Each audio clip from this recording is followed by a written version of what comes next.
tracteurs, il fallait réorienter.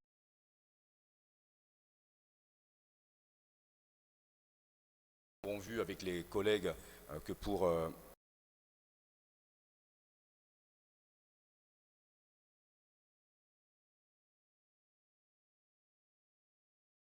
il fallait en fait que les interfaces informatiques soient belles. Il fallait dépasser le simple outil informatique. Il ne fallait pas rester dans le software ou le hardware et les softwares purs. Il fallait avoir une sorte d'enseignant augmenté grâce au numérique avec des beaux systèmes. Donc, et des beaux systèmes qui favorisent l'intuition. L'intuition, on l'a vu avec les collègues, c'est lorsque c'est une sorte de circuit dans le cerveau, hein, ou alors, autre définition, lorsque le corps comprend avant la conscience. Donc il fallait que l'outil soit naturel pour les élèves. Ensuite, sur l'image suivante,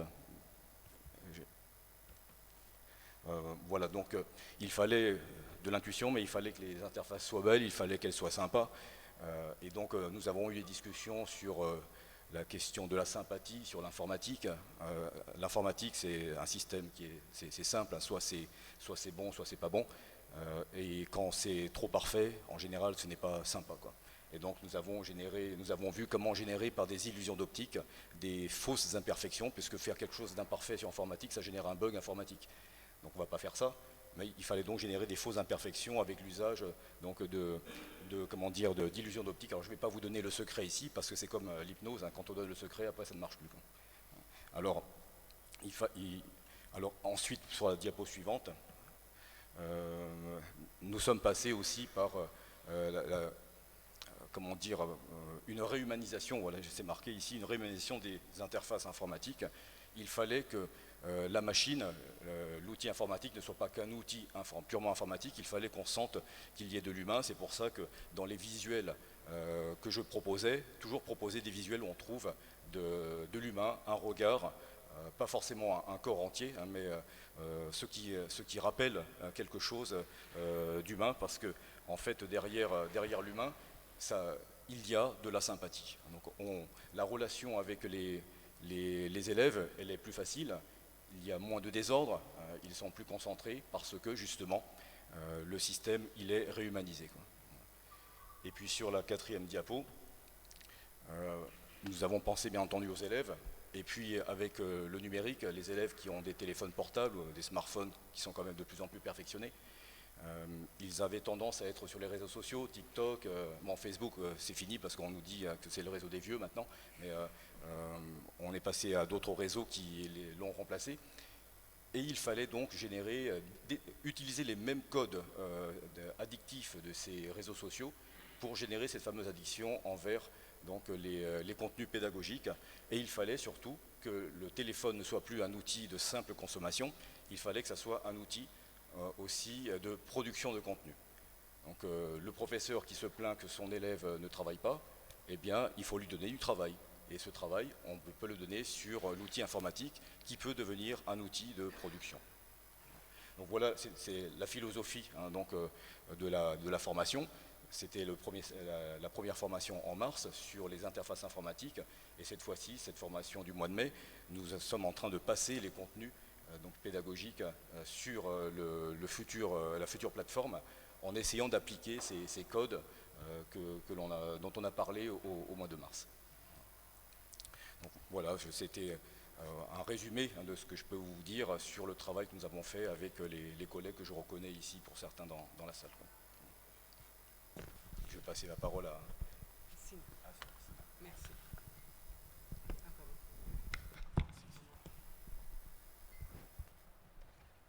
Bonjour à tous. Alors je m'appelle Assina Kamba, je suis préfet du lycée Liziba qui se trouve à Mboudi. Et donc en fait nous allions passer, enfin je comptais vous parler un peu de notre expérience de transformation digitale que nous avons eue à l'école. Transformation digitale qui a été accélérée, on va dire, par la Covid. Donc le lycée Liziba est un lycée, une école privée agréée qui suit le programme congolais, qu'on essaye d'enrichir un tout petit peu.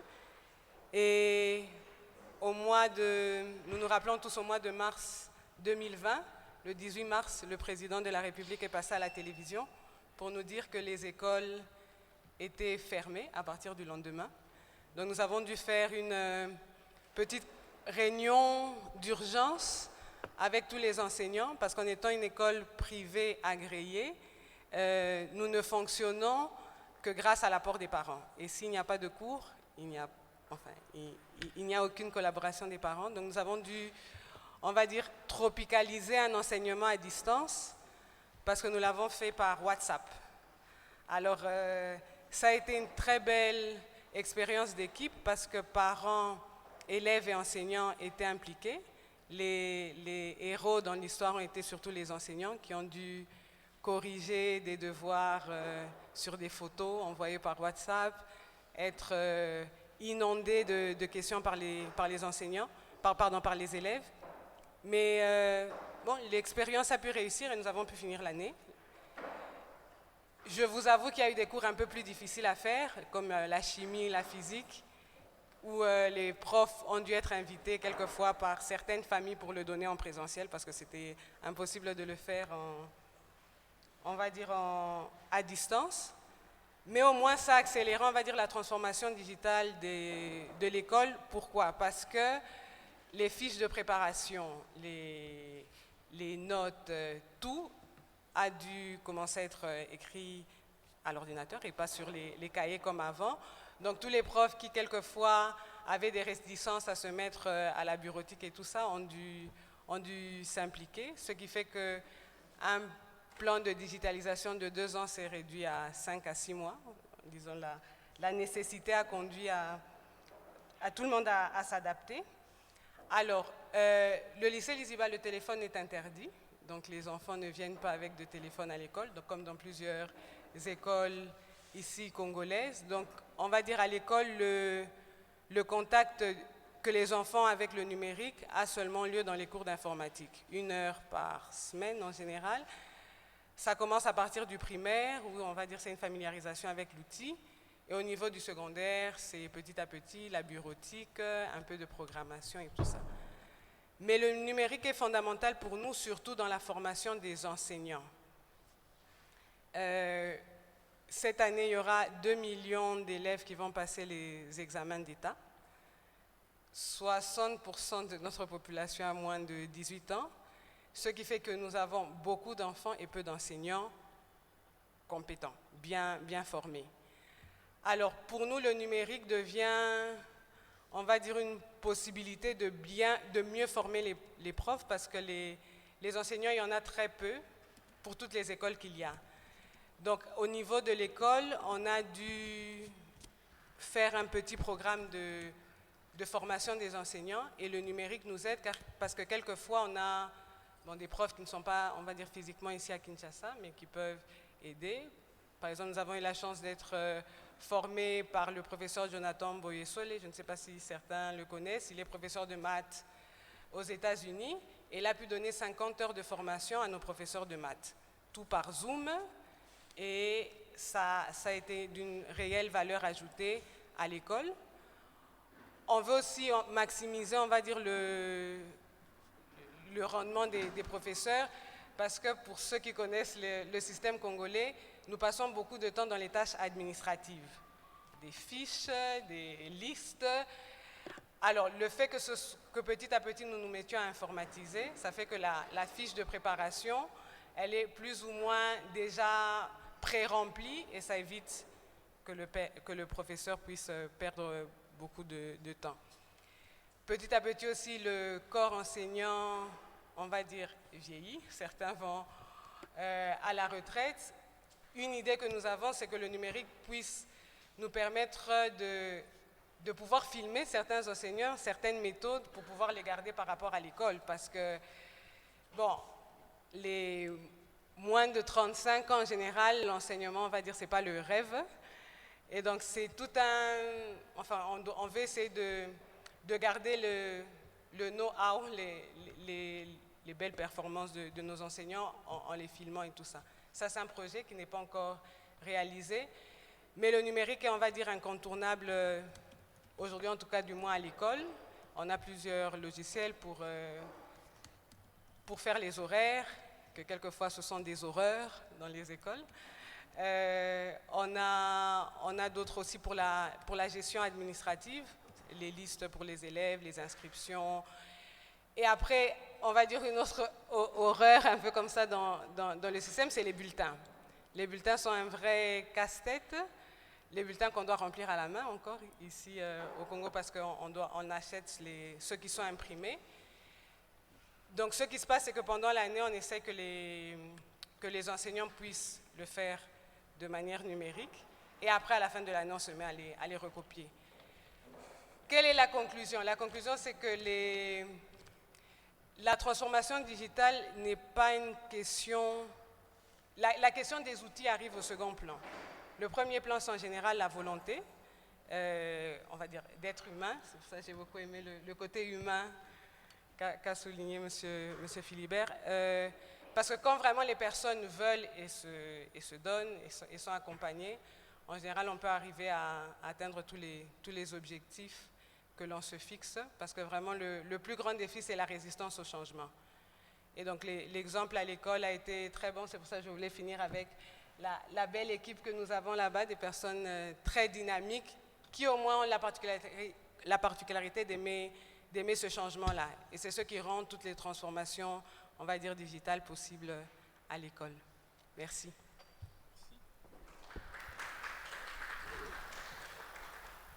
Bonjour à toutes et à tous. Alors moi je vais vous parler plutôt de mon expérience personnelle en tant qu'ancienne étudiante récemment diplômée d'un double master de politique publique en France. Donc l'équivalent de 5 ans c'est 5 ans d'études supérieures, donc, une équivalence à la licence ici. Et en fait, moi j'ai commencé mon master donc à Toulouse et en 2020, je suis allée faire un échange à Barcelone. Et qui dit 2020 dit Covid. Et donc j'ai dû rentrer en France très rapidement parce que la situation sanitaire me l'imposait. Et en un mois, tout a été bouleversé. Donc la façon d'apprendre a dû passer par le numérique, c'était obligatoire. Et en un mois, l'équipe enseignante de l'université de Barcelone dans laquelle je faisais mes études a mis en place tout un panel de dispositifs, de plateformes, de documents pour nous permettre de continuer à faire nos études. Et ça a plutôt bien marché, mais je me suis rendu compte que mes amis qui étaient restés en France et qui n'étaient pas partis en échange n'avaient pas continué leurs études. C'est-à-dire que pendant un semestre, ils ont arrêté d'étudier, contrairement à ceux qui étaient partis du coup en Espagne. Et je me suis posé la question à ce moment-là de comment ça se faisait que dans un pays, on avait été en mesure de mettre en place des dispositifs qui permettaient de continuer à étudier dans les études supérieures. Alors effectivement, comme disait ma collègue, j'étais dans un cursus de politique publique, donc c'était assez simple de mettre en place un enseignement en distanciel. C'est un petit peu plus compliqué quand on parle d'enseignement physique ou quelque chose d'un petit peu plus concret, on va dire. Mais que du coup, de voir que pour le même type d'enseignement, il y avait une université qui avait été en mesure de s'adapter en fait au système, à la situation sanitaire, et une autre université qui avait été totalement dans l'incapacité de le faire en fait, d'accord ? Donc voilà, donc c'était assez intéressant de témoigner ça en première ligne et de se rendre compte, et du coup je rebondis un peu sur ce que disait Monsieur Philibert, c'est que dans une société en fait qui est totalement numérisée aujourd'hui presque, on est tout le temps sur les écrans, apprendre par le numérique c'était quand même extrêmement compliqué. Parce qu'il y a des situations, il y a des choses qui ne passent pas en fait quand on est devant un écran. On perd, je trouve, un certain dynamisme avec les enseignants, et on est très rapidement déconcentré par tout et n'importe quoi. Parce que devant un écran, on regarde un écran, et si quelque chose arrive, quelque chose qui se passe, peu importe, autour de nous, on va perdre l'attention. Surtout quand on a des cours de 4 heures de cours magistraux à suivre de 4 heures devant un écran, c'est extrêmement compliqué. Et j'en parlais tout à l'heure avec mon collègue Dondup. Il y a eu un retournement de situation, c'est-à-dire que mon premier semestre de master, ça a été fait en présentiel, et il y avait une amie à moi qui était excellente, et elle était vraiment numéro 1 dans la promotion. Et une fois qu'on est passé en distanciel, elle a eu vraiment du mal à s'adapter au système numérique, en fait, hein, à réapprendre à utiliser des outils dans un autre contexte, et elle a pas réussi à finir son master. Donc apprendre par le numérique, ça suppose aussi qu'on puisse avoir une certaine maîtrise des outils, non seulement les réseaux sociaux, que presque tout le monde utilise aujourd'hui, mais aussi tout ce qui est vraiment bureautique, donc Excel, mais aussi PowerPoint, etc., pour pouvoir communiquer certaines idées, enfin voilà, pour apprendre, mais aussi pour enseigner, quoi. Voilà, donc je pense que pour l'instant, j'ai dit ce que j'avais à dire, mais je serais ravie de répondre à vos questions si vous en avez plus. Et voilà, je vous remercie. Merci, merci. Nous allons maintenant appeler Madame Caroline. Nathalie, pardon.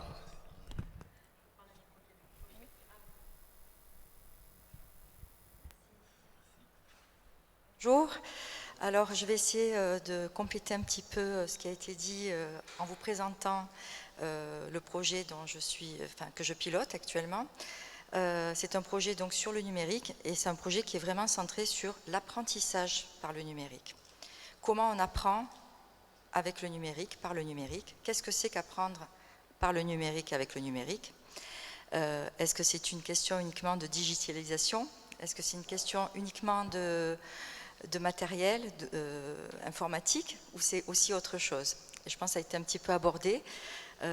Effectivement, on n'est pas que sur du matériel, on est sur une approche pédagogique différente de la part de l'enseignant, mais on est aussi sur une approche d'apprentissage différente qui doit aussi s'adapter, mais qui ne pose pas tant de problèmes que ça. Ce n'est pas tellement l'interface, l'ordinateur ou l'interface d'un téléphone portable ou d'une tablette qui va changer complètement, on va dire, l'approche de l'élève ou de l'étudiant dans son apprentissage.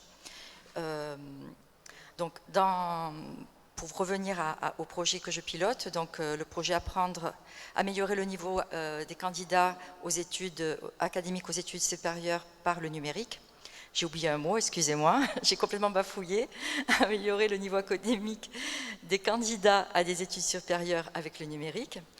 Donc c'est un projet qui vise à mieux préparer les élèves finalistes aux futures études universitaires. C'est un projet qui est financé par l'ambassade de France, c'est un projet FSPI de coopération pour l'innovation que nous opérons actuellement à Kinshasa Digital Academy. Donc ce qui est l'objectif de ce projet, c'est de produire un MOOC. Alors je ne sais pas si dans l'Assemblée, les gens qui sont présents, les personnes qui sont présentes sont familiarisées avec ce mot de MOOC. Le MOOC est une plateforme, un système d'apprentissage à distance qui s'adresse à tout le monde. On n'est pas dans le cadre que nous présentait Inès tout à l'heure. Donc on n'est pas dans une université, on n'est pas dans le cadre de l'enseignement à distance pour suppléer à un problème de présentiel, mais on est dans une proposition d'enseignement ouverte, libre, disponible à tout le monde. En général, ce sont des formations qui sont gratuites et qui sont accessibles à n'importe quel moment de la journée. Donc on n'est pas face à un cours magistral donné par un professeur face à sa caméra, où il faut tenir 4 heures. Effectivement, là, dans ces cas-là, c'est peut-être un peu difficile de rester concentré et motivé, mais je pense que c'est surtout... le problème ne réside pas tellement dans le fait qu'il y ait une interface au milieu, mais c'est vraiment un problème de concentration générale. Hein. Tenir 4 heures dans un cours magistral, de toute façon, c'est jamais, c'est jamais simple. Et donc, j'ai perdu le fil, pardon. Oui, donc dans le MOOC, on peut accéder à ces cours n'importe quand. C'est une plateforme qui est toujours ouverte. On s'inscrit et une fois qu'on est inscrit, on peut accéder aux différents cours avec une progression qui est toujours établie au départ, bien sûr, hein, ce sont de vrais cours. Mais on peut, si on veut, si on est disponible à 1h du matin, se dire, bah, tiens, il est 1h du matin, j'ai envie de faire un module de physique. Donc, je suis disponible pour ça aujourd'hui, je vais le faire. Donc, on est vraiment dans un autre type d'apprentissage, et c'est un apprentissage qui se fait à travers le MOOC par nécessité pour certains, mais aussi par plaisir. On n'est pas dans de l'institutionnel, et on n'est pas dans une préparation d'examen, dans une préparation de diplôme, comme un master ou une licence, etc. D'accord ? Alors, je reviens un peu plus sur comment se déroule cette production de MOOC. Donc, c'est un projet qui a démarré il y a 1 an maintenant. Il a fallu trouver des enseignants du secondaire et du supérieur ici au Congo pour pouvoir mettre en œuvre ce projet. Parce que le but, c'était que ce MOOC soit créé par les enseignants d'ici. Des enseignants et des professeurs qui connaissent les élèves, qui connaissent les problématiques que l'on trouve dans ce passage qui est assez délicat entre le secondaire et l'université, où on attend parfois beaucoup de ces élèves et peut-être davantage que ce qu'ils pourraient fournir parce qu'ils n'ont pas été préparés peut-être dans cette optique-là. Je ne dis pas qu'ils n'ont pas été bien préparés, ce n'est pas du tout mon propos, mais souvent, on le sait, il n'y a pas beaucoup de dialogue entre le primaire et le secondaire, entre le secondaire et le supérieur. Et ce qui fait que, ben, voilà, quand on est prof à l'université, on voit arriver des élèves, on se dit « Ah non, mais ils n'ont pas été préparés, ils ne savent pas ce que c'est vraiment faire une dissertation. Au niveau méthodologique, ça pose quelques soucis. Mais dans le secondaire aussi, parfois, on ne pousse pas assez les élèves parce qu'on ne sait pas ce qui est vraiment attendu dans le supérieur. Donc le fait de faire rencontrer les enseignants du secondaire et du supérieur dans l'élaboration de ce MOOC permet d'établir ce dialogue-là et donc de concevoir des modules et des contenus pédagogiques le mieux adaptés possible à ces élèves et à ce qu'il leur est demandé et ce qui est attendu d'eux dans leur entrée à l'université. Donc pour ce faire, nous avons formé plusieurs équipes pour produire 3 parcours. Un parcours de renforcement linguistique, donc c'est un parcours de français, avec une visée plutôt français langue seconde, langue étrangère, qui vise à faire acquérir, à faire maîtriser le niveau B2 de français, qui est le niveau minimum requis pour faire des études dans des universités francophones. Et voilà, Inès qui gère Campus France pourra peut-être confirmer, mais lorsque des jeunes étudiants congolais viennent ici présenter leur dossier, leur candidature pour partir étudier en France, ils se rendent compte de plus en plus qu'on leur demande de pouvoir justifier ce niveau, même si normalement, étant donné que c'est un pays francophone, ils ne devraient pas le faire, d'accord ? Mais bon, on est dans une situation où les universités commencent à exploser, comme un peu partout, et elles commencent aujourd'hui en France aussi à mettre en place une certaine sélection, et elles passent aussi par là. Donc pour accéder même en première année de licence, il y a quelques universités qui demandent que ce niveau B2 soit justifié. Pardon ? Oui, oui.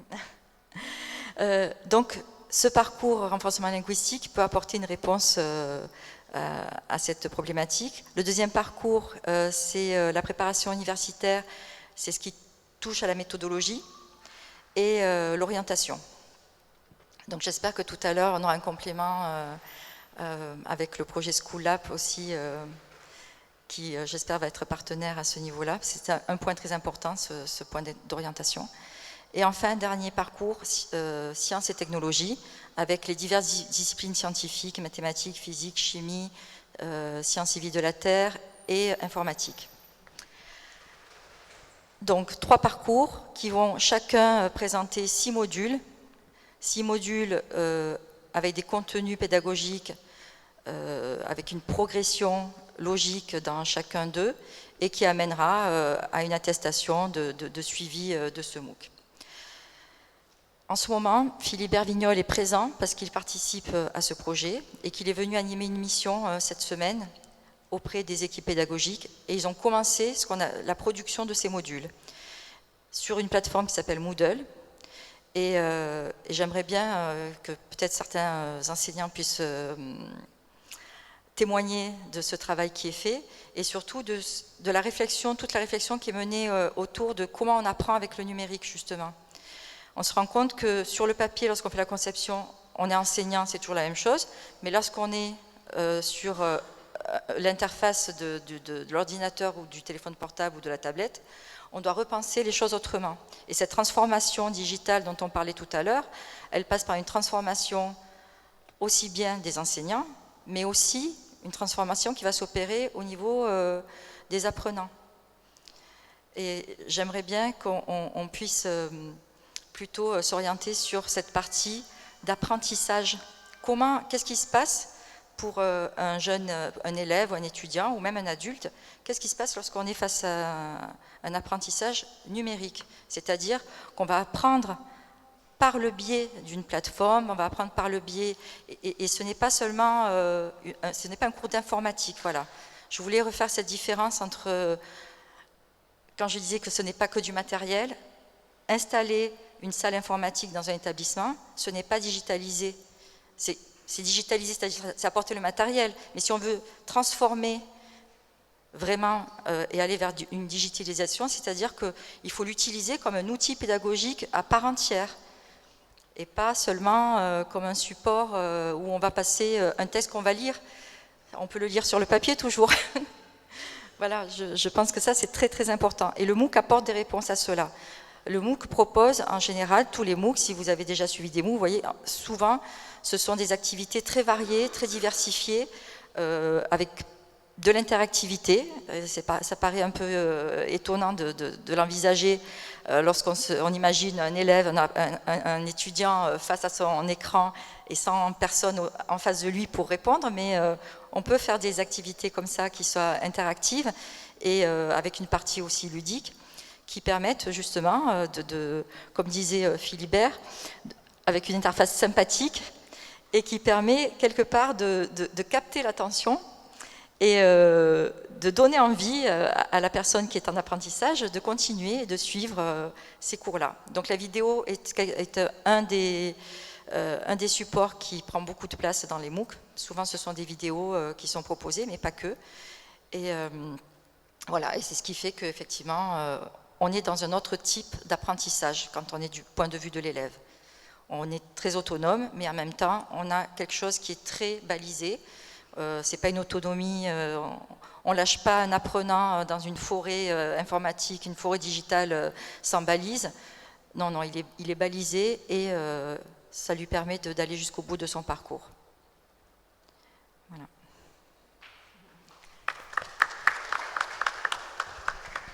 Merci, Madame Nathalie. C'est fini, c'est bon. Merci. Nous allons maintenant passer aux échanges entre, si vous avez des questions ou si vous avez des observations. Moi, je vais commencer. Je commence d'abord par Monsieur Philibert.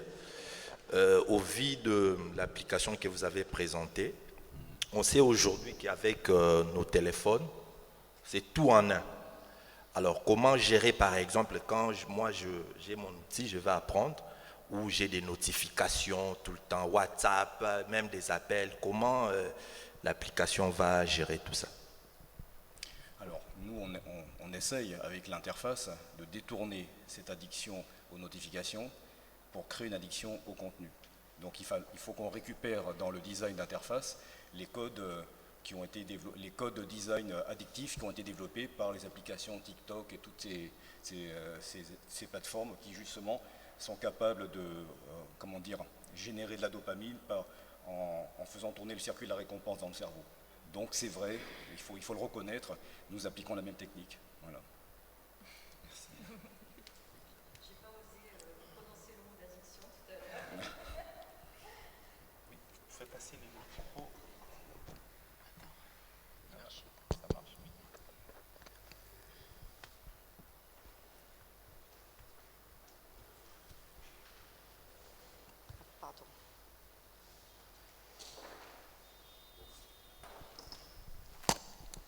Alors, bonjour à tous.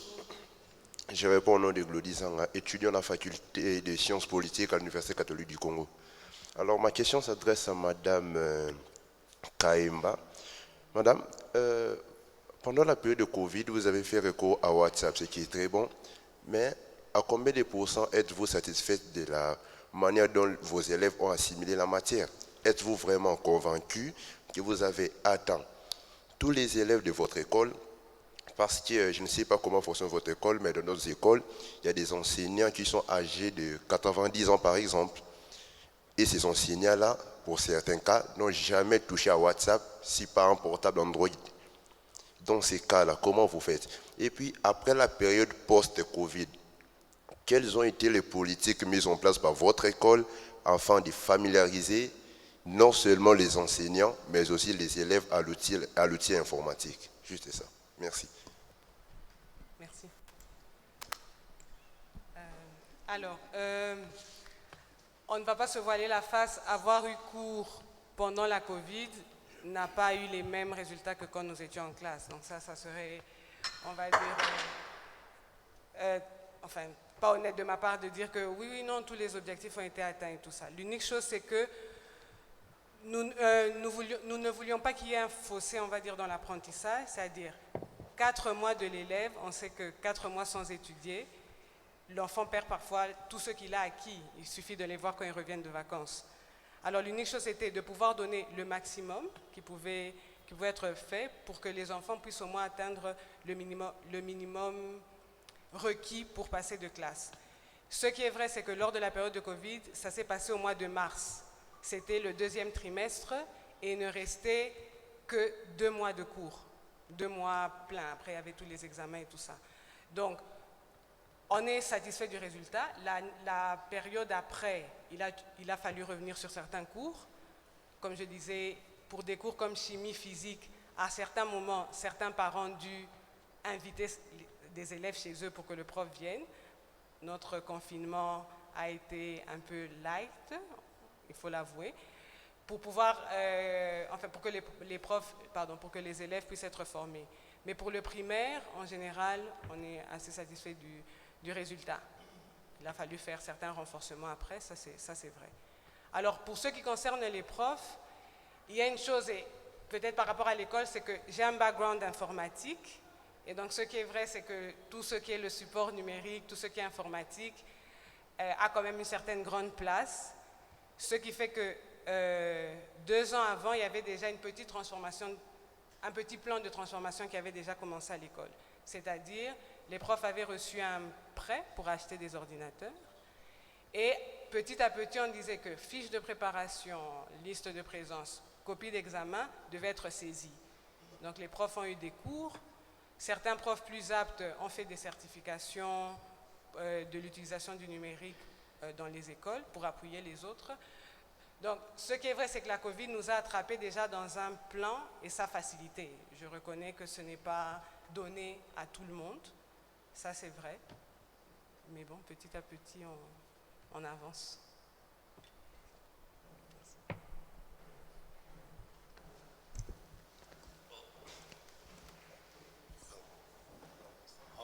Merci beaucoup.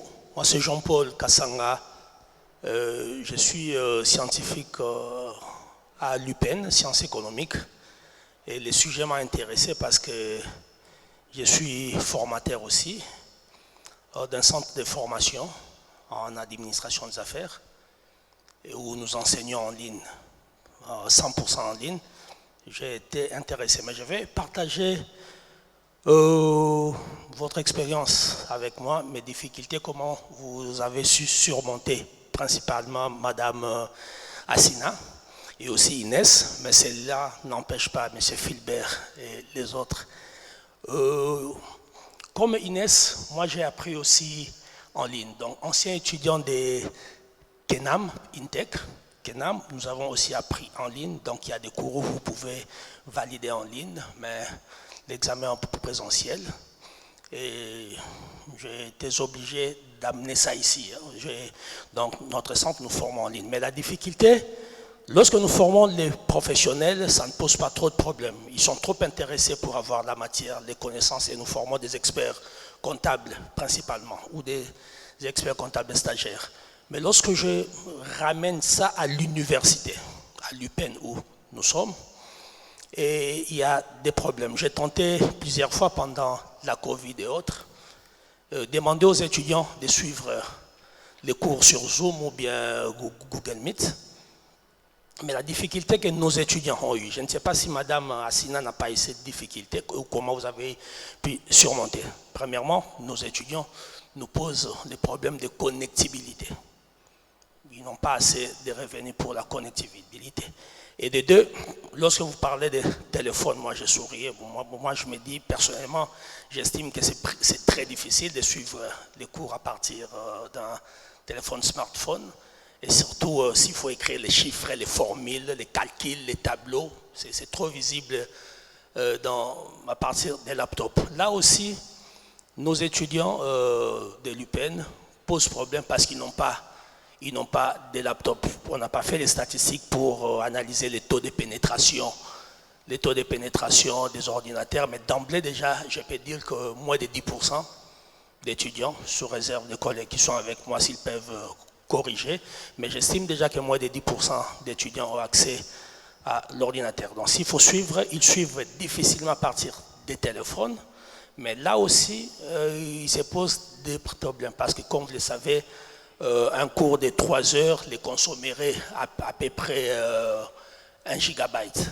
Et 1 gigabyte, c'est aussi un coût à Kinshasa. Avec les étudiants du lycée Liziba, est-ce qu'il n'y a pas eu ces difficultés? S'il y a eu des difficultés, comment vous avez fait pour surmonter ces difficultés? Merci.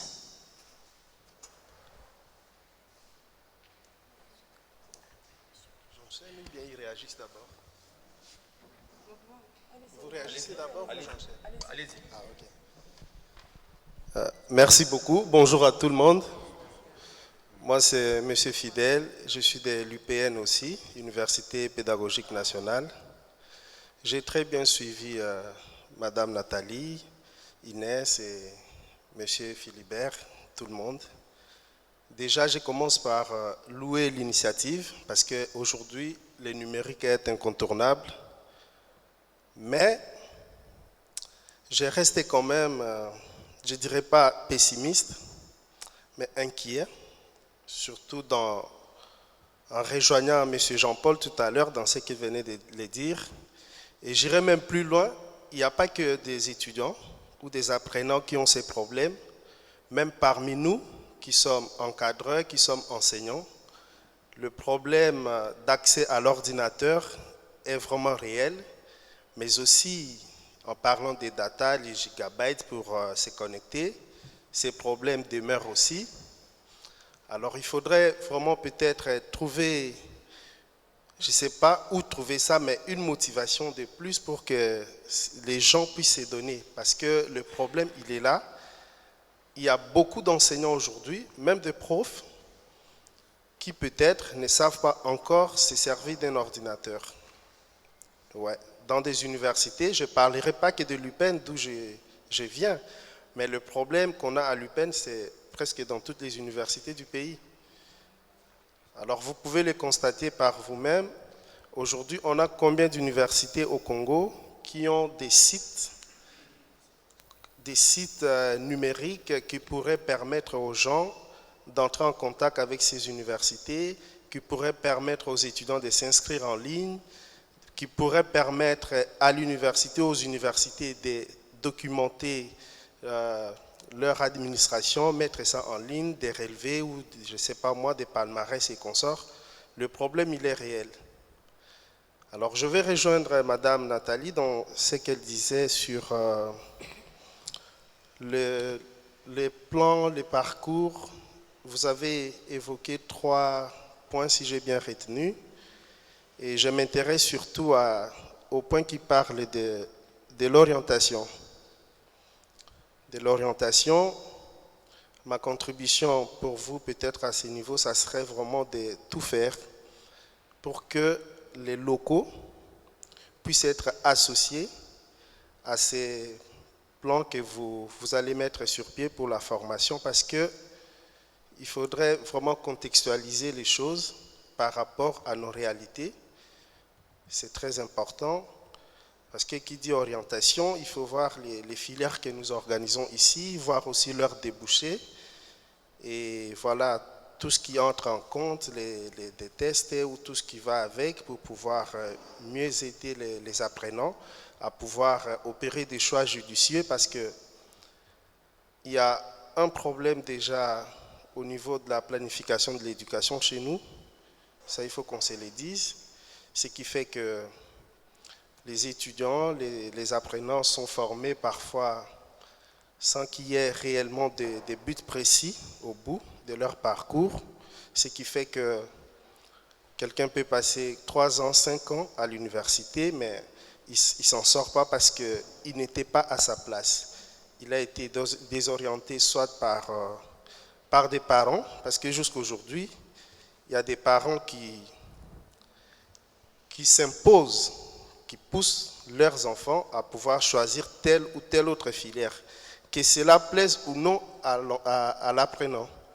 Or, l'enfant devrait être au centre de son éducation, il devrait choisir quelque chose qui lui plaît d'abord, quelque chose pour lequel il pourrait avoir des atouts nécessaires pour s'en sortir. Et ce sont là les différents aspects qu'il faudrait prendre en compte dans ces nobles projets que vous avez choisis. Pour nous, c'est très important. Nous comptons sur vous et nous restons très ouverts pour la suite. Merci. Je réponds rapidement pour dire que c'est ce qui se passe dans ce module-là. Les professeurs qui travaillent sur ce parcours sont des enseignants et des professeurs congolais qui travaillent sur les filières et l'orientation au Congo. Ne vous inquiétez pas.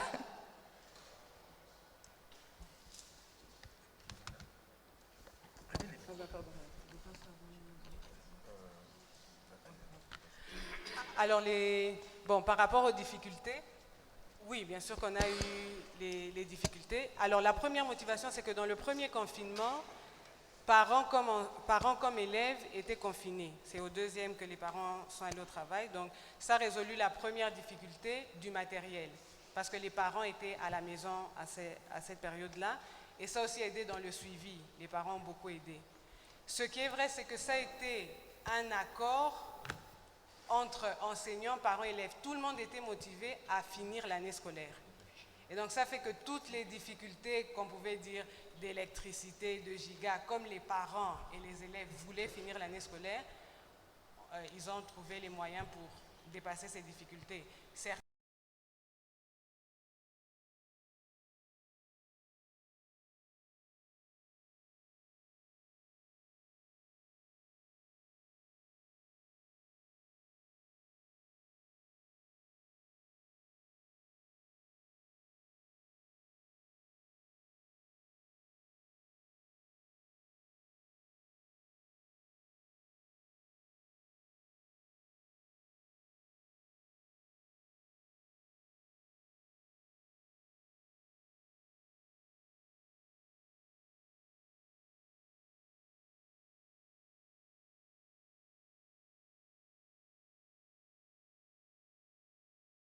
M. Philibert, comment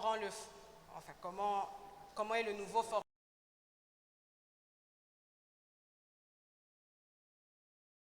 et avoir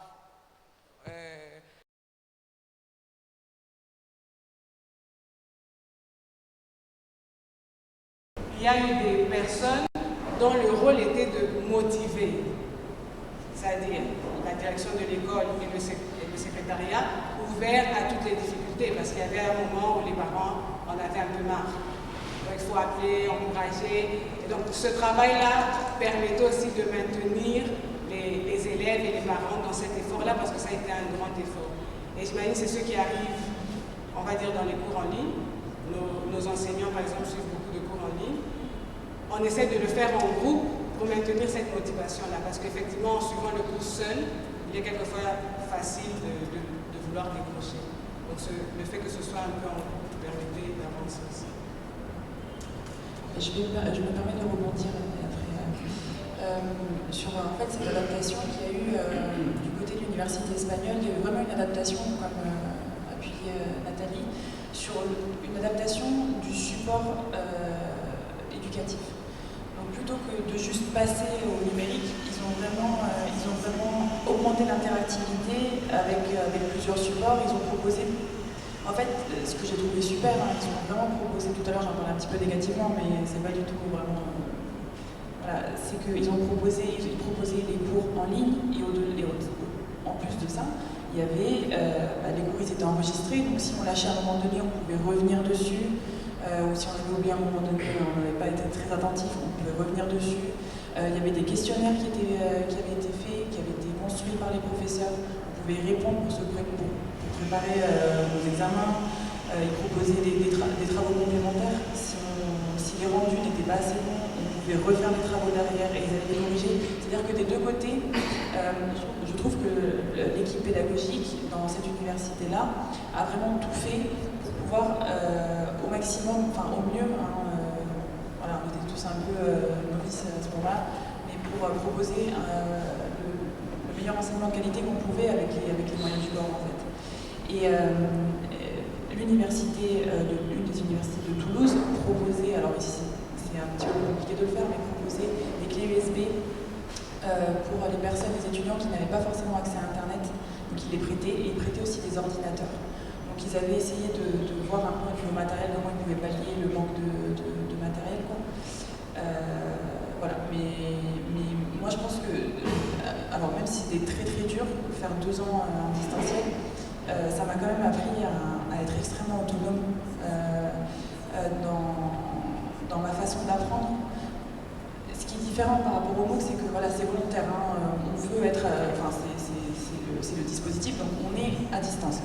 Moi, c'était forcé, c'était un distanciel forcé. Je l'ai un petit peu suivi au début, mais je me suis rendu compte que ça m'a permis d'être extrêmement autonome dans un système qui est déjà, on demande aux étudiants à l'université d'être déjà de base très autonome. Si on ne va pas en cours, personne ne va les regarder. Mais là, d'autant plus. Donc en fait, ça nous forçait à être proactif, autonome dans notre façon d'apprendre, dans notre façon de produire aussi des documents. Voilà. J'ai appris à utiliser plein de nouveaux... pourtant j'étais assez calée en informatique, mais ça m'a appris à approfondir un peu ma maîtrise de ces outils-là, qui aujourd'hui me sert énormément dans mon parcours professionnel. J'en profite énormément. Donc je pense que de toute façon, on est de plus en plus, tout est numérisé, comme je disais tout à l'heure, de plus en plus. Donc il faut réussir à s'adapter, que ce soit au niveau de l'apprentissage, au niveau de l'éducation, mais ça va bénéficier de tout ce qui vient après, en fait. Voilà, c'est tout ce que je voulais dire. Merci. Alors je vais rajouter quelques petits éléments. C'est vrai que le numérique n'est pas un projet technologique, selon notre conception à nous, mais un projet pédagogique. Donc on ne doit pas s'adapter au numérique, mais c'est le numérique de s'adapter aux élèves. Alors je vous donne un exemple. Devant un écran, le problème c'est la perte d'attention, et l'autre problème c'est surtout la mémorisation des cours. Donc les supports doivent être repensés pour le numérique, le professeur doit repenser les supports. Ce qui facilite la mémorisation, par exemple sur un support papier, c'est que nous percevons un texte qui est un support papier dans son entièreté. Nous le voyons dans son entièreté, donc pour la mémorisation c'est beaucoup plus facile. Sur un écran, on doit scroller, et en scrollant, on perd de l'information, nous sommes distraits, pas justement cette perte d'information. Donc il faut repenser le formatage des documents pour que ces documents apparaissent eux aussi dans leur entièreté. C'est-à-dire que par exemple, si on a des étudiants qui travaillent sur ordinateur exclusivement, on peut repenser le formatage des documents en format paysage et non en format portrait. Comme ça, ils apparaîtront dans leur entièreté sur un écran, effectivement, donc d'ordinateur. Si il y a du téléphone, il faut repenser aussi le formatage du document pour que l'information apparaisse dans son entièreté. Donc là, nous avons ici un visuel du MOOC en format paysage, et puis nous avons un visuel aussi écran. À cette époque, oui, c'est un visuel écran téléphone où il faut que l'information apparaisse claire. Il faut donc pour ça, sur les interfaces, prévoir, donc ce qu'on appelle en responsive design en informatique, il faut donc prévoir un visuel téléphone, mais le système est calibré justement pour pouvoir proposer donc, des visuels adaptés. L'objectif, c'est effectivement de sortir de la distraction et favoriser la mémorisation, puisque à scroller, en scrollant, nous perdons de l'information, puisque notre mémoire musculaire prend le pas sur l'autre mémoire. Je peux, oui. Oui, bonjour, c'est Arthur Yenga de l'IFASIC. J'ai 2 ou 3 observations, mais beaucoup plus de demandes à formuler parce que les problèmes viennent d'être évoqués, je ne vais pas y revenir. Nous sommes vraiment confrontés à l'université, parce que j'ai entendu les gens de l'UPN le dire. Une demande directe, c'est de voir comment transposer les expériences qui sont faites actuellement avec des écoles primaires et secondaires, comment faire en sorte que ça puisse être transposé dans les universités. Il faut trouver une manière de le faire avec quelques universités dont la mienne, je suis demandeur. Nous essayons, il y a un vrai problème, le passage au numérique dans le pays, c'est un sérieux problème. Il me semble, moi qui suis vraiment là-dedans, il me semble qu'il y a une mutation, c'est vrai, il faut un saut à tous les niveaux, il faut vraiment prendre cette réalité-là. C'est un vrai problème, la mutation, que ce soit pour les enseignants et les étudiants, des deux côtés, parce que ce sont les partenaires dans le processus d'apprentissage. Alors nous, concrètement, j'interviens là avec double casquette, je suis obligé de l'implémenter dans mon établissement par mon rôle de secrétaire général académique, donc j'essaie d'appuyer, mais ça ne marche pas toujours. Mais je me retrouve aussi à un autre niveau, au niveau national, comme un des acteurs de la réforme du système LMD qui ne marche pas dans beaucoup d'établissements. Et maintenant, je suis en train d'initier une mission pour avoir une autorisation du ministre en attendant de nous rendre compte dans 3, dans 4 ans que ça ne marche pas. C'est facile de dire que ça ne marche pas, ça ne marchera jamais. Donc avant d'arriver dans 4 ans, on va faire le constat que ça n'a pas marché d'une part. C'est de le ministre d'initier une mission pour vraiment aller évaluer quels sont les vrais problèmes et comment petit à petit essayer de trouver des solutions. Et là, vraiment, je demande à ce que l'ambassade de France, que le service nous aide dans cette mission-là. Je crois que vous avez aussi le bon rapport avec le ministre. C'est des propositions que je vais faire pour qu'on aille dans quelques grands centres de conférences provinciales dans le pays pour faire une évaluation, pour nous rendre compte de quelles sont les vraies difficultés et comment petit à petit essayer d'y remédier. Vraiment, c'est ça, c'est très très concret. Alors, les solutions techniques, moi j'essaie à mon niveau de faire jouer le partenariat public-privé. J'ai approché Vodacom. On a signé un accord pour qu'au niveau des équipements, que ce soit Vodacom qui complètement nous construise un réseau physique. Parce que sans ça, c'est difficile de parler de numérique. Ce n'est pas qu'un problème de connexion. Non.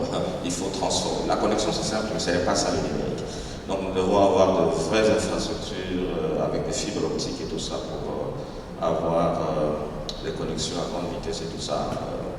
Jusqu'à présent, on parle de la connectivité Internet, c'est pas ça. Donc il faut encore aller au niveau des équipements et tout ça. Nous n'avons pas les moyens. Vodacom s'est engagé à nous équiper progressivement sur 3 ans. Déjà là, nous allons avoir une salle informatique, mais il faut en plus construire des câbles, des fibres, tout ça, c'est la première chose.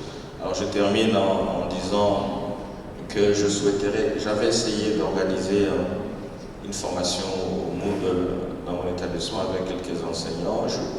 Il faut refaire. Au début, quelques personnes sont venues, mais maintenant que le système, la réforme est irréversible, bon, même ceux qui ne voulaient pas venir sont obligés, donc il faut peut-être les aider. Il faut les aider. Donc là aussi, je demande vraiment officiellement que peut-être au 2e semestre au mois, parce que maintenant on est en train de finir le 1er semestre, donc peut-être avant août, septembre, avant de commencer le 2e semestre, je souhaite vraiment une formation comme celle-là, Moodle. Je souhaite vraiment qu'on les fasse à l'établissement. C'est une demande. Merci.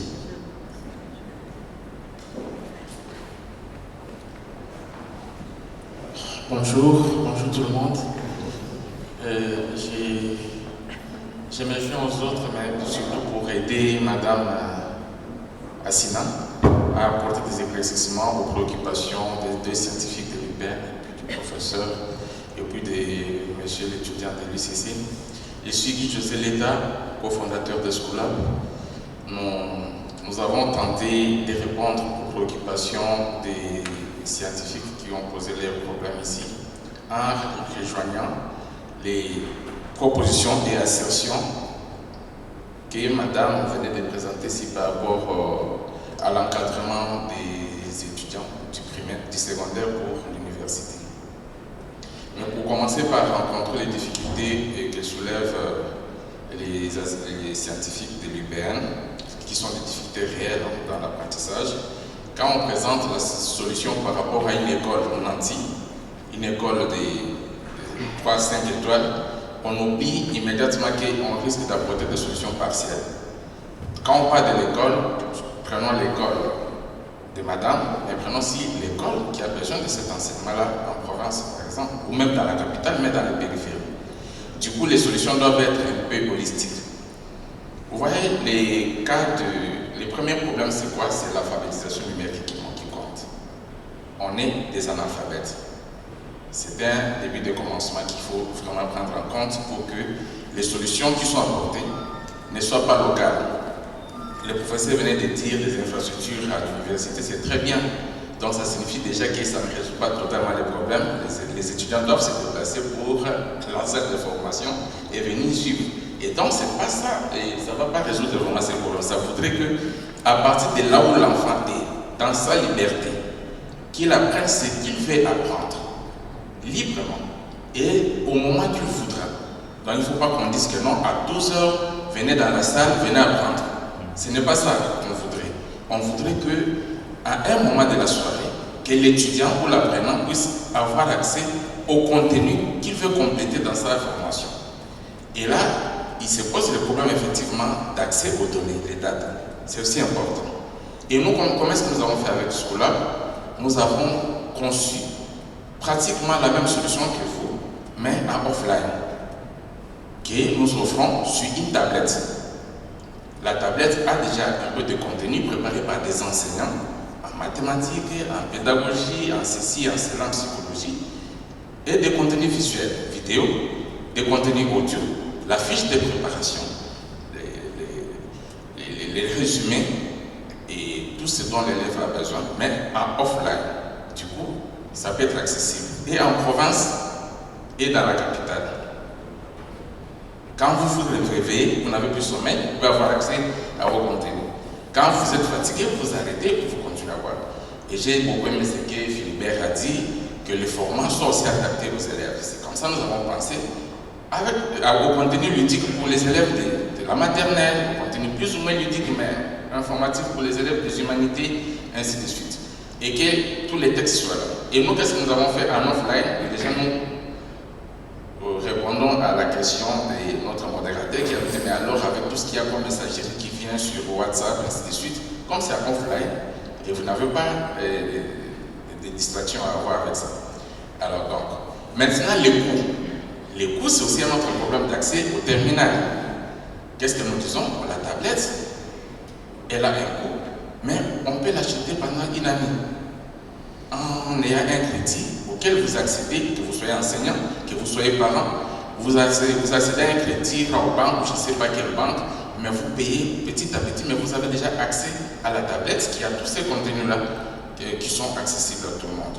Donc nous résolvons à la fois les problèmes d'abord de l'alphabétisation numérique parce que nous faisons des didacticiels où on peut apprendre comment ouvrir la leçon, comment l'apprendre, comment finalement répondre aux questions parce que nous avons proposé aussi des questions-réponses et l'élève peut voir comment est-ce qu'il se docote. Il a bien répondu à la fin, on lui dit vous avez 5 sur 10. Vous voulez reprendre? Il dit oui. Il reprend encore sa leçon, ainsi de suite. J'ai entendu Philibert parler aussi je pense, des bulletins, et ainsi de suite. Je ne sais pas Philibert, c'est madame. Effectivement. La présence des classes. Alors là, pour que ça ne puisse pas être tellement beaucoup pour les enseignants, qui, on a soulevé, sont d'une certaine génération qui n'ont pas besoin, on ne va pas les mettre à la retraite demain. Ce sont des enseignants qui vont continuer à enseigner à nos élèves. Mais alors, nous avons sectionné des modules. Par exemple, la présence, vous dites à l'enseignant, pour la présence, voici l'application, voici la liste de vos élèves, vous faites la présence et les parents ont les notifications. Ils s'arrêtent à ça. Pour les bulletins, voici, vous faites seulement ici, remplissez les points pour telle matière, et le reste, c'est la plateforme qui fait des calculs à l'interne. Donc c'est un peu comme ça. Ça, c'est pour résoudre les problèmes de l'analphabétisme numérique. C'est tout un problème. Mais on ne va pas les résoudre d'autant plus que nos enseignants, qui sont effectivement, surtout aux humanités, il y en a qui ont déjà la septantaine, ils ont la phobie de ces outils. Et pourtant, ça s'impose. Mais il faut vraiment maintenant les mettre à l'aise pour qu'ils puissent les utiliser en acceptant l'utilisabilité. Donc c'est un peu ça que nous sommes en train de faire. Et je suis tellement content si on peut effectivement, la collaboration dont vous avez fait part, et vous avez fait allusion tout à l'heure, si on peut collaborer, on peut voir comment est-ce qu'on peut faire accéder les solutions que vous avez en offline. Du coup, on résout les problèmes de l'accès à l'Internet. On fait accéder à domicile des contenus. Du coup, on résout les problèmes des matériels. On fait accéder, et nous sommes même allés avec RTL à proposer des leçons à UISSD. Il suffit qu'il n'y a vous n'activez rien. Et vous avez besoin d'apprendre une formule logique. Juste, vous faites la demande et puis la formule sort. C'est tout simplement ce dont vous avez besoin. Vous apprenez et vous laissez les restes. Ça ne vous concerne pas. Voilà un peu pour la petite expérience. Merci. Juste un truc. J'ai beaucoup d'espoir en ce qui concerne l'analphabétisme numérique, puisque l'alphabet a lui-même été inventé par des analphabètes. Micro, s'il vous plaît.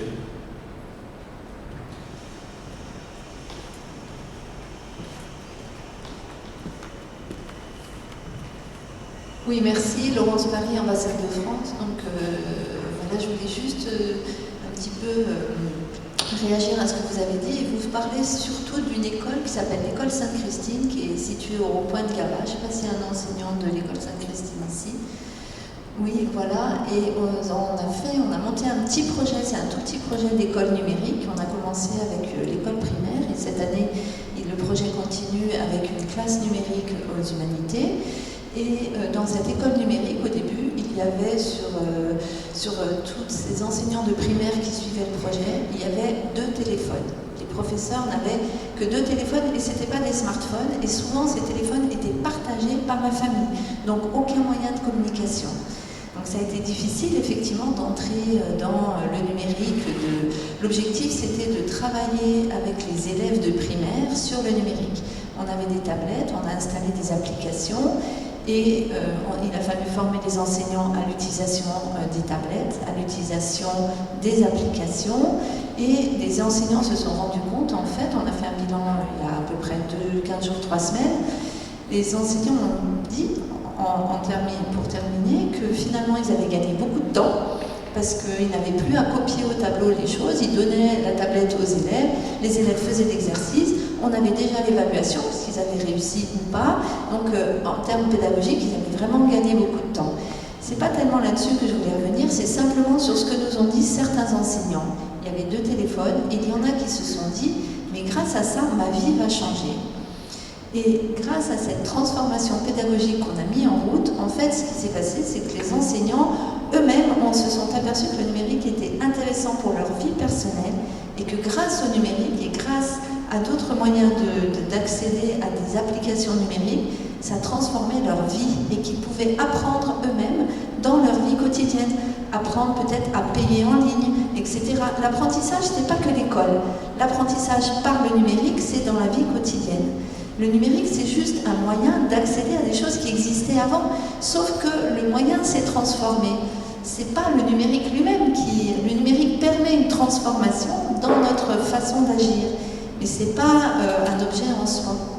Voilà, c'est tout ce que je voulais dire. Et justement, excusez-moi, si je reviens sur la question du MOOC, l'objet de ce MOOC, de la création de ce MOOC, c'est vraiment non seulement de créer un outil pour les élèves, mais c'est aussi de permettre la transformation numérique des enseignants, la transformation pédagogique, comment changer sa façon d'enseigner pour aller du côté justement beaucoup plus de l'autonomie visée par le LMD, etc. Voilà. Merci. Passez les micros de l'autre côté.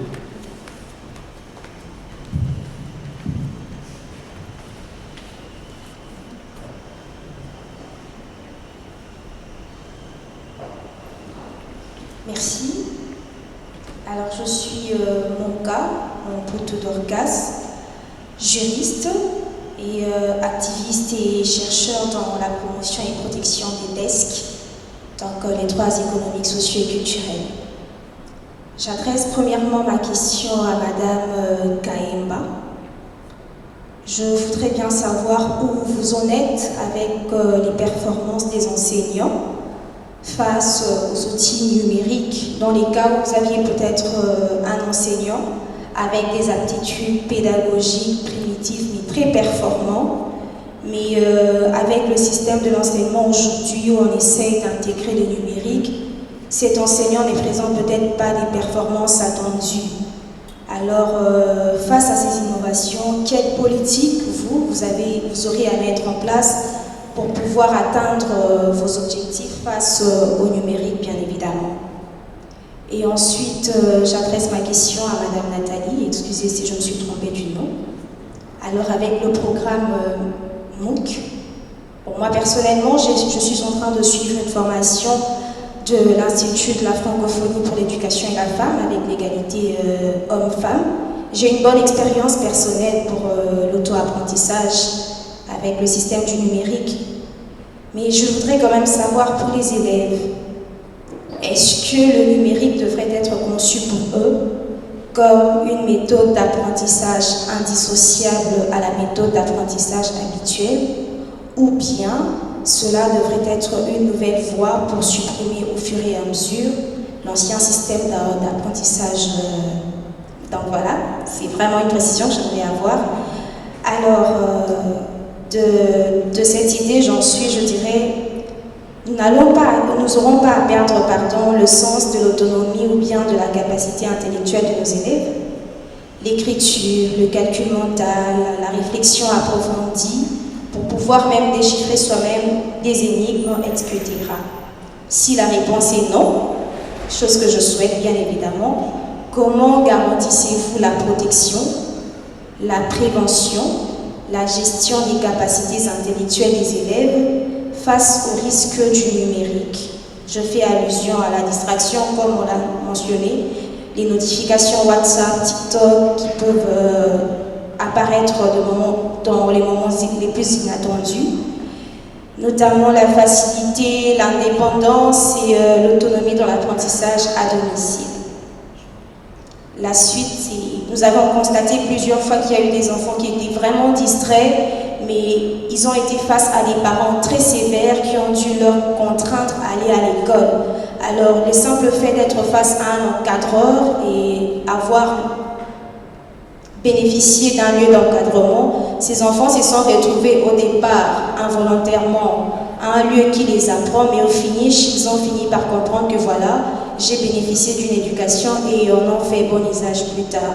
Alors face au numérique, avec un ordinateur, une tablette, un téléphone, où l'enfant apprend peut-être seul, comment l'enfant pourrait s'en sortir face à cela, puisqu'il n'y a plus de contraintes, il n'y a plus quelqu'un pour lui pousser à réaliser un apprentissage tel qu'on l'aurait souhaité les parents. Alors à cette question, je voudrais connaître quel est le seul grand avantage, peut-être qu'il y en a beaucoup, mais j'aimerais savoir l'avantage vraiment primordial que vous pourriez... Madame, soyez bref. J'en finis, excusez. Quel est l'avantage que vous pourriez nous présenter de cette nouvelle technologie avec l'enseignement et quel est le plus grand désavantage pour les enfants? Merci.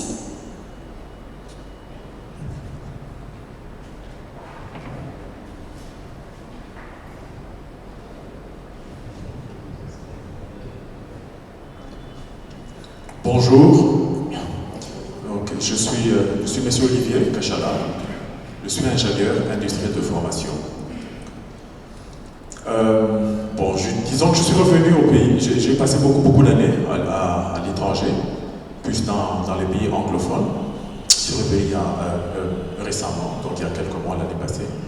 Mais je suis très content en fait de voir cette initiative ici, parce que ces choses ici, on les voit beaucoup à l'extérieur. Donc je suis très content, l'initiative que vous avez là, c'est très louable. Parce qu'en fait, comme on le disait, donc le numérique, il est incontournable aujourd'hui. Donc on ne peut pas se passer de ça. Et dans la formation, nous devons nous adapter.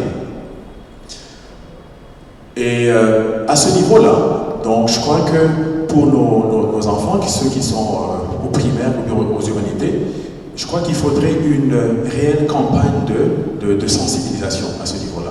Très très important. Parce qu'il faudrait que les petits là trouvent aussi l'intérêt de manière globale. Qu'est-ce que le numérique peut leur apporter au niveau à long terme et les différents débouchés, ça c'est très important aussi.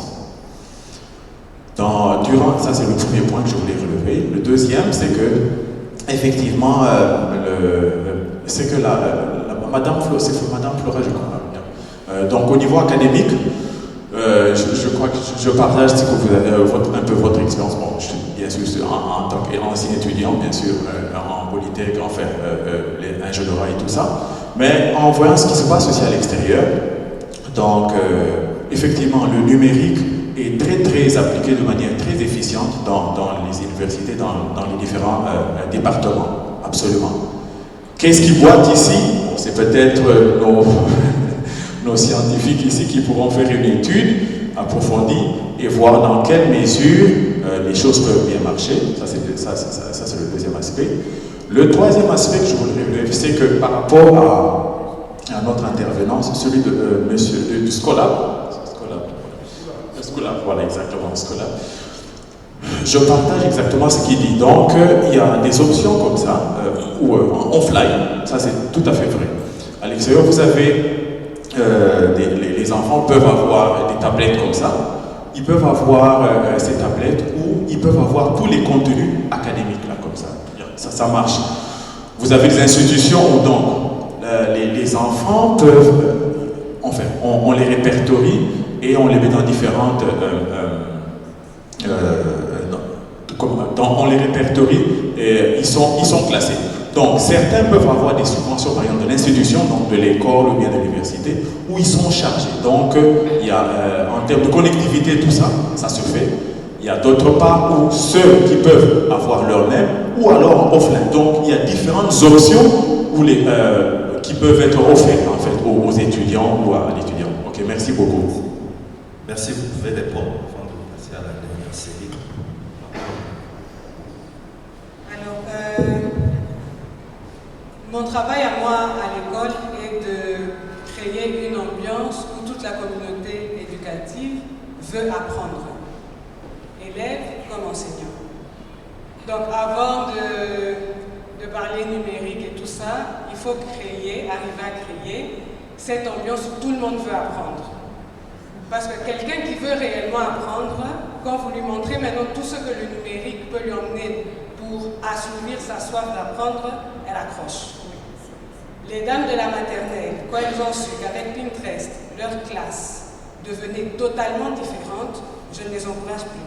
Elles vont elles-mêmes, elles cherchent. Maintenant, toutes les classes se sont transformées et elles-mêmes maintenant cherchent et vont beaucoup plus loin parce qu'elles savent que le numérique peut faire que ma classe se transforme. Madame est en train de dire qu'elle se rend compte que le jour au jour, dans leur vie du jour au jour, le numérique peut apporter un réel plus. Donc ça a commencé avec la décoration de la classe et maintenant ils y sont pour avoir des modèles de robes, des modèles de coiffure, des modèles... Donc c'est maintenir ce goût pour apprendre plus. Je suis enseignant, j'ai 20 ans dans l'enseignement, mais je peux toujours savoir plus. Alors parfois, c'est avec un accompagnement en montrant, parfois, effectivement, c'est un peu plus... Ouais, enfin, il faut un peu plus en disant, parfois il faut obliger. Dans le sens où si vous voulez rester dans l'école, malheureusement, il y a un certain standard à atteindre. C'est la gestion des personnes, ça dépend, mais plutôt que d'apprendre à construire le bateau, c'est donner le goût de la mer. Et après, les gens vont trouver le moyen d'atteindre ça. Donc ça, c'est vraiment ça le défi. Aujourd'hui, on parle de... Et c'est pour ça que quand je vous parlais de l'expérience du Covid, des cours en ligne, Nous avons 300 familles, il n'y en avait que 10 qui avaient des ordinateurs. Mais les parents voulaient qu'on finisse l'année scolaire, donc ils ont trouvé des solutions. Donc pour dire qu'avant la solution technique, numérique, digitale, c'est vraiment la réelle volonté de vouloir apprendre et tout ça. Donc, dès que tous nos profs, tous nos universitaires voudront réellement augmenter de niveau, on va trouver des solutions.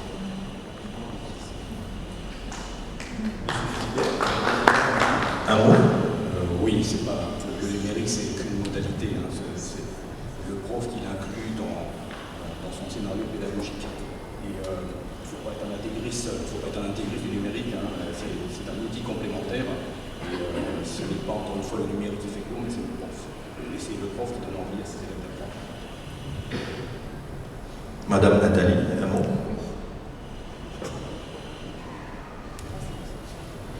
Un mot rapide pour répondre à la question. J'ai beaucoup entendu le mot enfant.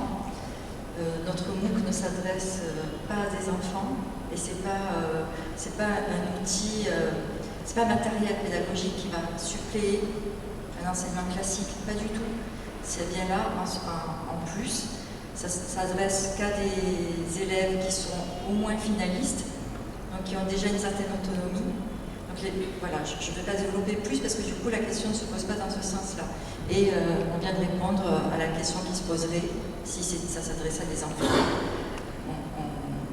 J'espère que ça suffit comme réponse, je ne voudrais pas m'attarder là-dessus, mais je pense qu'à 3 on a répondu à cet aspect-là.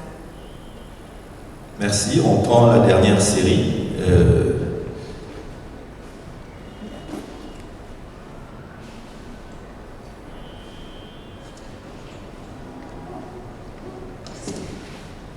Bonjour tout le monde, je m'appelle Maoumba Madiala, je suis délégué général à la francophonie au ministère des Affaires étrangères et francophonie. Cette thématique nous intéresse tous parce que nous sommes un pays où tout est à construire, où il y a un potentiel énorme. Et ma première observation serait de dire, à la suite de Hassina, qui est une des stars que nous avons dans ce pays en matière de numérique, c'est de dire, ma première observation, c'est de dire que nous n'avons pas assez tiré profit des leçons apprises de l'expérience Covid. Il y a beaucoup de leçons à tirer de ce qui a été fait pendant cette période. J'ai eu la chance et l'occasion d'évaluer l'expérience menée par l'UNESCO en appui au ministère de l'EPST, enseignement primaire et secondaire. Et c'était incroyable de constater à quel point on a utilisé tous les médias, les numériques, pour les parents, les élèves. Il y avait une soif d'apprendre tous les moyens pour voir par exemple les expériences d'utilisation du WhatsApp pour encadrer les élèves, et ainsi de suite, les enseignants, tout le monde s'y est mis. Donc il y a beaucoup de leçons à tirer. Et entre autres, il y a un potentiel énorme, non seulement du côté numérique, mais pour combiner l'utilisation de différents moyens, y compris la radio, y compris la télévision, et ainsi de suite. Et l'une des leçons, c'est aussi d'impliquer le secteur privé, comme l'a dit le professeur Arthur Yenga de l'UFASIC. Je crois qu'il y a un engouement tel que si on demandait à différentes compagnies ici de donner à crédit des laptops ou des iPhones à certains professionnels, ils n'hésiteraient pas. Ils n'hésiteraient pas. Et donc c'est vraiment un axe important à explorer. Deuxième point, j'aimerais aussi revenir à l'aspect de MOOC. N'oublions pas que le MOOC, c'est aussi une forme d'éducation, d'enseignement à distance. L'enseignement à distance a évolué au fil des années et à l'heure actuelle, nous sommes à un niveau très avancé de l'enseignement à distance. Ça reste l'enseignement à distance. Et par définition, l'enseignement à distance, je ne dirais pas par définition, plutôt au fil des années, l'enseignement à distance implique un taux d'abandon très élevé. Un taux d'abandon très élevé, et partout au monde. Maintenant, c'est à chaque contexte, à chaque pays, de voir quelles sont les mesures qu'il faut prendre en termes de motivation, comment motiver les apprenants à apprendre. Ça fait partie. Et donc nous devons contextualiser quoi dans les contextes actuels qui est le nôtre en RDC, comment devons-nous motiver les apprenants à apprendre en utilisant les numériques. Et troisièmement, j'aimerais insister sur l'impérieuse nécessité de former les enseignants. C'est capital. Commençons par former les enseignants. Beaucoup d'enseignants ne comprennent pas, ne voient pas encore l'intérêt pour eux d'utiliser le numérique. Et quand ils verront l'intérêt, je crois que tout le monde va se mettre. Et maintenant, en parlant de tout le monde, n'attendons pas que tout le monde s'y mette en même temps. Comme nous avons l'IFACE, que moi aussi je suis de formation sciences d'éducation, mais aussi sciences de l'information et de la communication, j'aimerais rappeler la théorie de la diffusion des innovations. C'est que quand il y a une innovation quelque part dans une société, ce n'est pas tout le monde qui se met en même temps. Il y a toujours des innovateurs, il y a toujours un petit groupe là. Et c'est ce groupe-là qui fera en sorte que petit à petit cette innovation se démocratise. Alors allons-y, encourageons ces innovateurs-là, ceux qui se mettent, scolaires, tout le monde, encouragez ceux qui se mettent et soutenez-les et vous verrez que d'ici quelques années, ça va se démocratiser. Merci. Une dernière.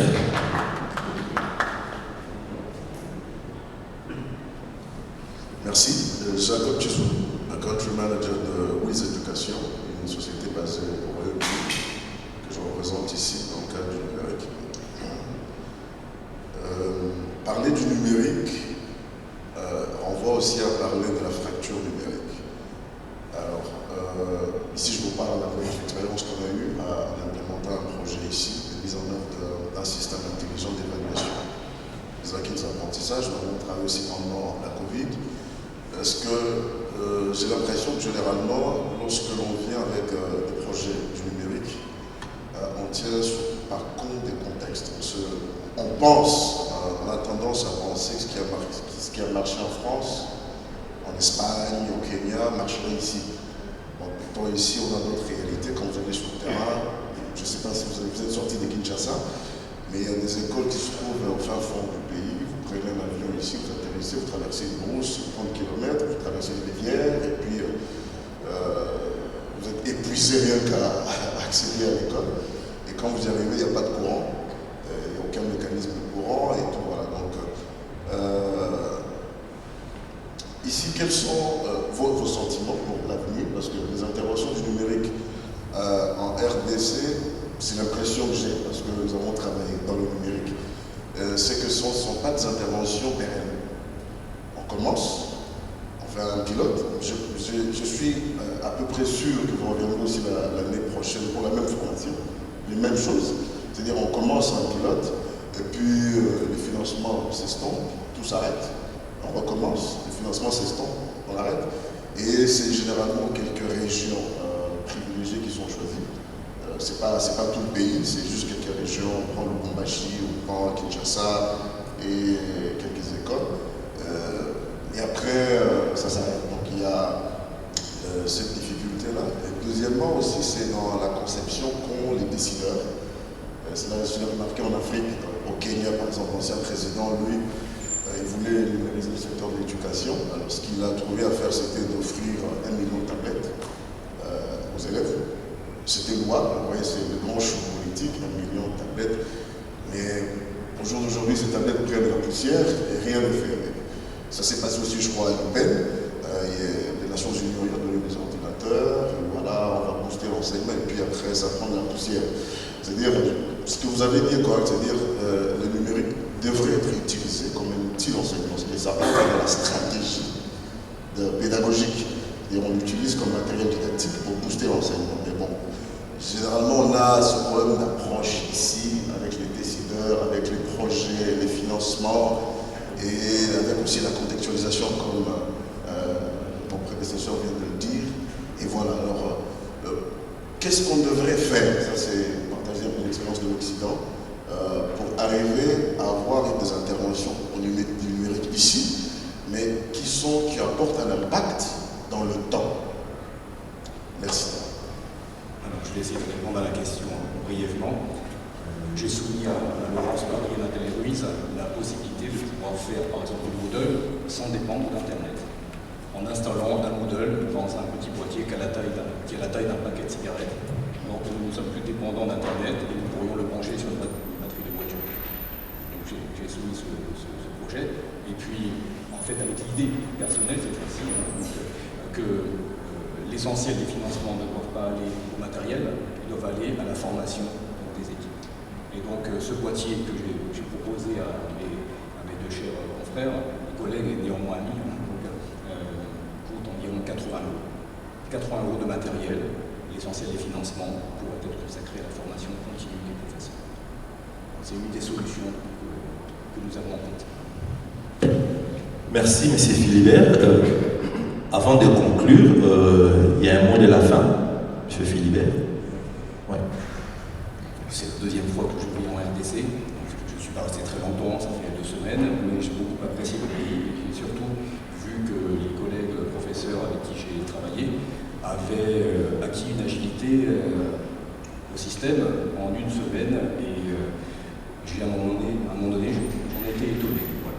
Donc, ça donne beaucoup d'espoir sur la dextérité de ces professeurs avec l'outil numérique. Madame Anissa, un mot de la fin. J'aimerais peut-être rebondir sur ce que disait M. Jacob pour conclure. Okay. On est tous inquiets pour le pays, on aimerait qu'il avance et tout. Et le meilleur investissement à faire, c'est dans les enseignants. Et cet investissement peut avoir un réel impact grâce au numérique. C'est pour ça, moi, je remercie vraiment l'ambassade de France de faire un projet qui va vers les enseignants. En général, ils sont les oubliés dans le monde de l'éducation, souvent c'est les élèves. Et donc, penser aux enseignants aura un impact réel. Et après, ça c'est, je peux dire, la première impulsion. Le reste, j'ai envie de dire à M. Jacob, prenons-nous en charge. À un moment donné, il faut que nous avancions avec la France ensemble. Donc, et je pense que si plusieurs professeurs justement entrent dans ce système, dans la logique, on sera plusieurs à vouloir apprendre et on trouvera les moyens avec le projet MOOC ou sans. Merci. Merci. Madame Inès, un mot de la fin. Alors, pour le petit mot de la fin, pour recouper un peu ce que disait Laurence Marie, on parle beaucoup des dérives du numérique aujourd'hui. Moi, je trouve que heureusement qu'on avait le numérique à la période Covid, parce que ça nous a permis quand même, enfin pour ma part, de finir mes études. Mais en fait, de nous rendre compte que c'était utile non seulement dans l'apprentissage en matière académique, au niveau des universités, etc., mais tout a été numérisé à ce moment-là. Et donc, comme disait Laurence, en fait, on s'est rendu compte qu'on pouvait l'utiliser de 1000 et une façons différentes. Et en fait, on voit très bien qu'il y a eu un point tournant au niveau de la société à partir du moment où on peut l'adapter à tout et n'importe quoi et on peut apprendre énormément de choses. Et on peut devenir autonome dans toutes les sphères de nos vies quotidiennes. Voilà, c'était tout ce que j'avais à dire. Merci. Merci à tous d'avoir répondu présent à notre invitation. Jeudi numérique, c'est notre espace au sein de l'Institut français où tout le jeudi, on se rencontre pour traiter d'une question, d'un sujet lié au numérique. Donc le rendez-vous est pris jeudi prochain où nous allons aborder sur l'évolution de la blockchain. Merci et à jeudi prochain. Après, il y a un cocktail, on vous invite tous à passer à un cocktail offert par l'Institut français. Merci. À l'ambassade de France.